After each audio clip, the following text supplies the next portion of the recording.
Animation Station, and it has been a long time since I've put a video up on this channel. I think this is going to be a bit of a double whammy. I think I'm going to put this up on Gentle Dorks as well, just because of the way that things go. I've got a list of the 5 greatest superhero animated theme songs. These are the 5 that I picked as the best, most iconic superhero theme songs. So I'm just going to jump right in. In at number 5 is Captain Planet. Now, if you're of a certain age, like I am, you will remember Captain Planet. You will remember what they say with their rings to summon Captain Planet. You will remember the song from Captain Planet. I think just because of the way and because of the time that Captain Planet was out, it was just, especially because of the time that Captain Planet was out, it was a different time. People were starting to see that the planet was in dire straits and needed help. So somebody created a superhero to help save the planet, not the people, but the planet. And the theme song is absolutely fantastic. If you haven't heard it, go and find it. It is worth a listen to. If you're of a certain age and you were brought up in the late 80s, you will remember Thundercats. This was like a war cry for people my age. It's one of these things that when you hear it, it's like a memory unlocked. Whenever I hear it, it's like, oh, that's Thundercats.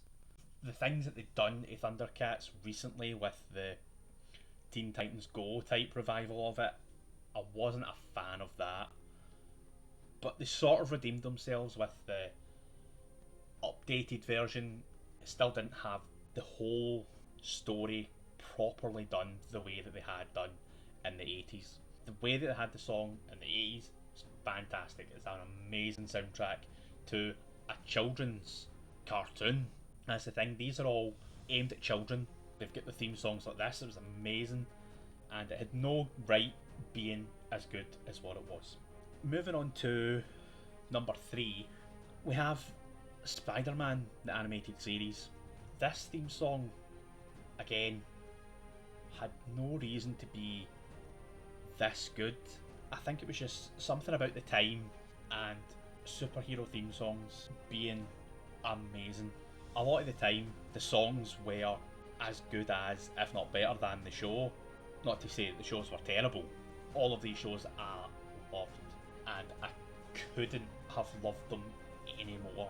Even with the theme songs, even if they were terrible theme songs, I would have still loved the shows. But the theme song, just the way that it brought you into the show, it's like, this is going to be an experience, and it was. It needs to draw you in, or else you're not really going to be drawn in.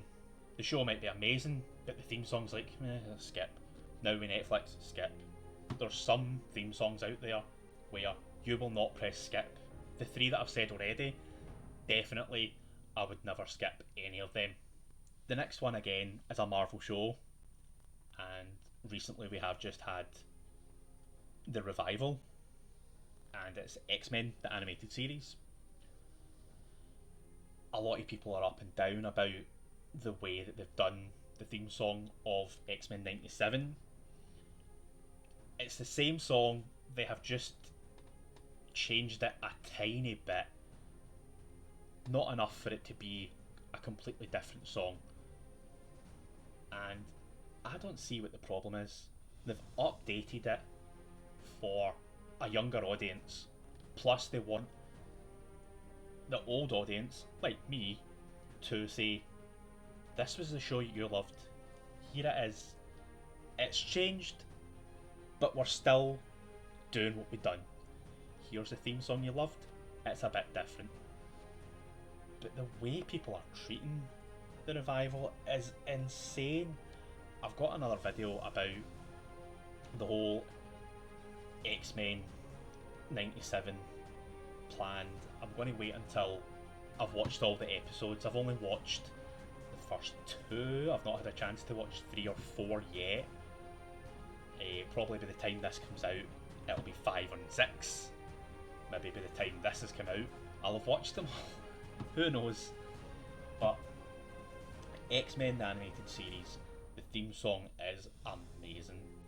From that, we move on to my number one superhero animated theme song. It had no reason being as good as it was, but because of the show, it had to be that good, because the show itself was that good. And again, essentially, this was a show for children, and it's Batman the animated series. Now, it was a lot darker than any animated show at that point. This was dark. Even for Batman, it was dark. They saw what Tim Burton done, and like, we want it to be like this, but more real. Because with the Batman animated series, they got in the best cast they could. Batman and Bruce Wayne was portrayed by Kevin Conroy, and he is undoubtedly the best Batman and Bruce Wayne ever, whether that be animated or live action. I've said it, come at me. But the theme song had no reason, none of these had any reason to be as good as they were. The show was fantastic, and the theme song as well is just out of this world, and it fits the show fantastically. And sadly, we lost Kevin Conroy, and we're never going to have him as Batman, and we're never going to have Mark Hamill as the Joker ever again. But we have this show sealed in history as the greatest animated theme song, and probably the greatest animated superhero show ever. On that note, I shall love yous and leave yous, and